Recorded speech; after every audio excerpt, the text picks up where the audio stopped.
4 o'clock now on your Wednesday afternoon. Thanks for joining us. We start with big changes coming to Colorado's Medicaid program as far as those seeking gender-affirming care. According to One Colorado, an LGBTQ advocacy organization, about 1 in 5 transgender Coloradans are covered.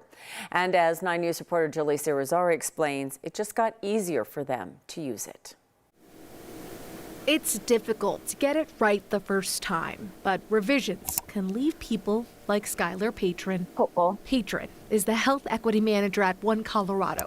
They say they've been working with Colorado's Department of Healthcare Policy and Financing to update Colorado's Medicaid gender-affirming care policy. It feels incredible to be able to represent my community throughout the process, and our partners who are working in gender-affirming care have let us know that the vast majority of their patients are on Medicaid right now. And so this has huge impacts for our community and reducing so many barriers to accessing care. The changes to the policy will cut out certain medical steps that were required in order to get access to others. Like, for example, having to receive mental health counseling before you could access hormones. And now that all of those barriers, or the majority of them, are gone. And that's a really huge win for our community. A community that may now have more rights in Colorado, but not enough places to access them.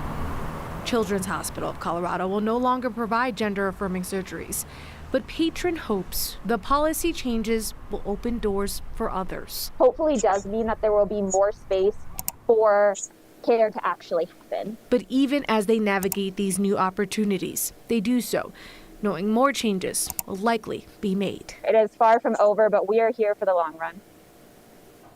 The changes to Colorado Medicaid's gender-affirming policy will go into effect at the end of August. Colorado Medicaid is income-based and there's no open enrollment period, so people can enroll at any time throughout the year. Kim?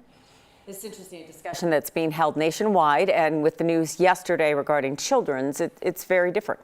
Yeah, exactly. And, you know, this is a conversation happening throughout the country, and some obviously losing some of their benefits. And while here they are gaining them, but they hope this turns into the right direction for them and it offers more opportunities to more individuals. Yeah, 'cause so many barriers and so many things to go through all the way around before you get to that place. So thank you, Jaleesa. This afternoon, Denver police gave the all clear. This following reports of shots being fired at the Cherry Creek Mall. A witness at the mall said that someone was popping balloons inside the atrium, and somebody may have mistaken that for gunfire.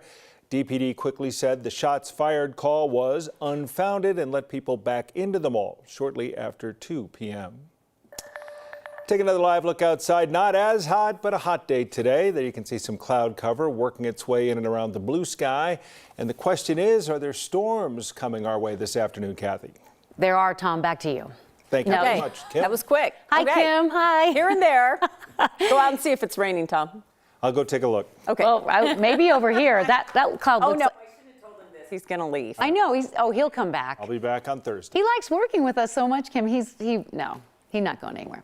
I think that cloud, Tom, has some rain in it. We have some rain, some blue sky, and as Kim mentioned, we have a cooler afternoon. Do you love it? A weak front came in, and we have been hovering in the mid-80s instead of the mid and upper 90s today. And some of these clouds, which look friendly and beautiful in Fort Collins, are turning mean south and east of Denver. How about currently 81 degrees in the city, 72 in Colorado Springs, 97 in Grand Junction, and the humidity values are up. Winds are ripe, and we are looking at the potential for some, well, very strong thunderstorms that could have not only rotation but large hail. So the area in blue is a severe thunderstorm watch. It covers Burlington, Lamar, east of Pueblo, and Colorado Springs. We've already had a couple of severe cells move through El Paso County, dropping 1-inch diameter hail in Black Forest. The storms are moving really quickly toward the east and southeast, turning severe outside of Carville. We had a nice hail report coming in out of Colorado Springs, a new severe thunderstorm warning down by Fountain. Watching the metro area, we have a little bit of thunder and lightning coming in. No hail for the city. I think all that activity will stay east, but downtown Denver, west of Lakewood, Little Cell here, Arvada, Broomfield, Brighton, a little brief shower there. We love the rain. We don't love the lightning, and we don't love the wind. Storm Prediction Center does have us in that outlook area for 1 or 2 storms that could have damaging wind and hail, but the greatest threat for severe weather is in that severe thunderstorm watch area. So Futurecast shows a stray shower or storm early tonight. Then the sky's kind of clear. We get some cloud cover tomorrow. Tomorrow's going to be our most active weather day. We've been promoting this all week long. We've got a front coming in, more available moisture, and we'll have not 1 but 2 rounds of thunderstorms coming through tomorrow. Tomorrow's the day you want to protect the plants, keep an eye to the sky, and right here on 9 News, because we could have our severe weather day tomorrow afternoon. Tonight, a stray shower, a little thunder, cooler temperatures in the 80s. You gotta love that. But with that severe threat tomorrow, I want to break down the timing of all of it ahead of a beautiful weekend forecast. So we'll cover a lot in weather in just a few minutes. Last night, Englewood police shot and killed a man after an hours-long confrontation where they say there were multiple shots that were fired. It happened on South Cherokee Street near the intersection of Broadway and Oxford. Police sent out an alert yesterday afternoon at 3 p.m. telling people nearby to shelter in place. An hour later, police say shots were fired by one man from the basement of the house.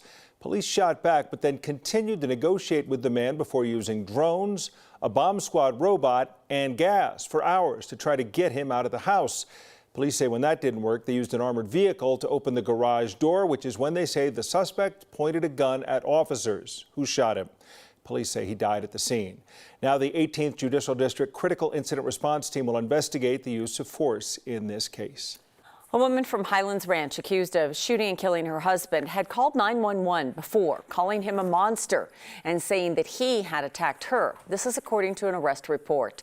55-year-old Victoria Grice is facing charges of second-degree murder and domestic violence in her husband's death. In the 911 call she made yesterday morning, she asked for help. She said her husband attacked her before telling the dispatcher that she had shot him. She claims he had abused her before. Douglas County investigators could not find any record of domestic violence between the two, and neither had any criminal history. And in Boulder, a man was sentenced to 12 years after pleading guilty to shooting a woman who was sleeping outside. The woman said she was sleeping when Jake Prine hit her in the head with a gun back in February. She told police she tried to tackle him and he threw a shopping cart at her before shooting her in the leg and then running away. Well, Prine took a plea deal, pleading guilty to second-degree assault with a deadly weapon. There were 3 other counts that were dismissed. Tonight, people will gather in Aurora to honor those who died in the Aurora Theater shooting 11 years ago. The annual Midnight Vigil will begin at 11:59 p.m. at the Aurora Waterwise Garden. The community is invited to visit the 720 Memorial today, where the white crosses will be displayed to honor those who lost their lives that night. The vigil is just one of several events planned for this week. Well, it seems that everything that Coach Prime does and doesn't do is news. CU's new football coach will not be attending the Pac-12 Media Day. That's tomorrow in Las Vegas. CU announcing today that Deion Sanders has to miss it due to a routine follow-up procedure. This following the successful surgery last month to remove blood clots in his legs. Of course, there was concern that he might actually have to have his foot amputated. CU does say they expect Coach Prime to be ready for the fall camp ahead of the Buff season opener.